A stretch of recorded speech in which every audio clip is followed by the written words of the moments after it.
We are pursuing several other targets in parallel. Firstly, on an ongoing basis, we have begun to the work of aligning our project with our current and planned government initiatives to minimize overlaps and increase synergy. For example, we have worked closely with the Minister of Agribusiness, Trade and Industry, Madam, to ensure that our respective textiles and garments programs complement rather than compete with each other. This effort culminated in an industry roundtable on June 9th, where stakeholders discussed the direction of textiles and garments policy and identified locations for future textiles and garment parks.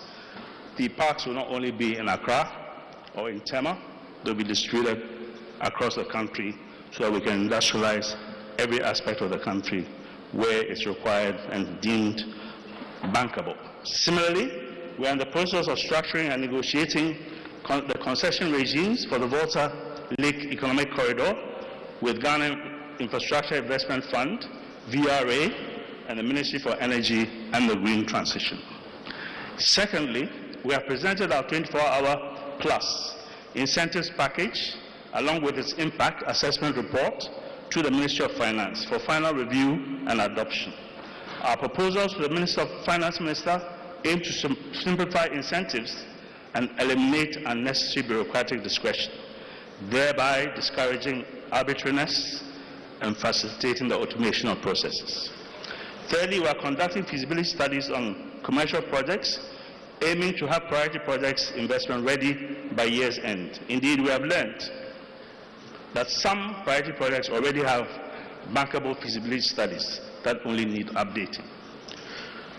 Fourthly, and very importantly, with the guidance from the Bank of Ghana in collaboration with Development Bank of Ghana, Venture Capital Trust Fund, and Ghana Exim Bank, we must finalize and are in the process of finalizing our SME on-lending platform and our value chain lending scheme so that funds can flow to the 24-hour economic projects and the qualified entrepreneurs who run these projects. Fifthly, ladies and gentlemen, we are activating the mobilization component of the program. Aspire 24 and Go 24 may appear 7th and 8th on our list of sub-programs, but they are not afterthoughts. Everything is integrated.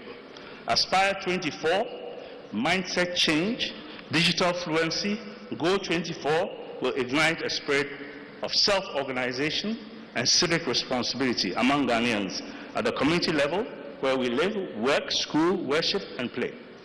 Communities must be empowered to address local challenges, and ultimately we need to build a truly participatory democracy that functions effectively at the national, district, and sub-district levels. Finally, ladies and gentlemen, we will soon become a statutory authority. The appropriate legislation is being finalized for onward transmission to Parliament. So, ladies and gentlemen, we have made a significant leap towards our goal.